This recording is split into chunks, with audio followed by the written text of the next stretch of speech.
সম্মানিত দর্শক বন্ধুরা, আসসালামু আলাইকুম। দেশ ও প্রবাস থেকে যে যেখান থেকে বসে দেখতেছেন সকলকে অনেক অনেক প্রীতি ও শুভেচ্ছা। তো মাছ চাষি ও খামারি ভাইয়েরা যারা প্রতিনিয়ত আমাদের ভিডিও দেখে থাকেন বা এখনও দেখছেন তাদেরকে অসংখ্য ধন্যবাদ। আবার নতুন করে আপনারা যদি দেশি ট্যাংরা মাছের পোনা যারা চাষাবাদ করতে চান তাদের জন্য আজকের এই ভিডিও। তো সম্মানিত দর্শক, আপনারা জানেন যে দেশি ট্যাংরা মাছগুলি, দেশি ট্যাংরা অথবা গুলশা, এগুলি কিন্তু একটি লাভজনক ব্যবসা। কারণ এই মাছগুলি খুবই কম সীমিত খরচের ভিতরে মাছগুলি বাজারজাত করা যায় এবং কি চাষাবাদ করা যায়। দেখা গেছে একজন ক্ষুদ্র চাষি হলেও এই মাছগুলি আপনার দেখা গেছে যে একটা ছোট্ট একটা পুকুরে বেশি পরিমাণে মাছ চাষ করা যায়, অর্থাৎ শতাংশে 5,000-6,000 করে মাছ এগুলি কালচারে দেওয়া যায়।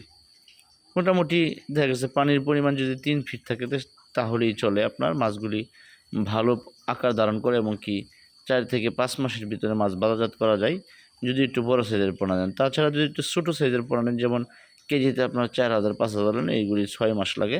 আর যদি 2,000-3,000 রানের মাছ নিতে সেক্ষেত্রে 4 মাসেই আপনি বাজারজাত করতে পারবেন। তাছাড়া আপনার ট্যাংরা, দেশি ট্যাংরা, গুলশা, শিং এইগুলি আপনার প্রত্যেক বছরে 2টা করে চাষ দেওয়া যায়। বাজারে বিক্রি করার জন্য 6 মাসই যথেষ্ট। 6 মাসের মধ্যে আপনি মাছগুলি কালচারে দেখা গেছে মাছগুলি বিক্রি করতে পারবেন।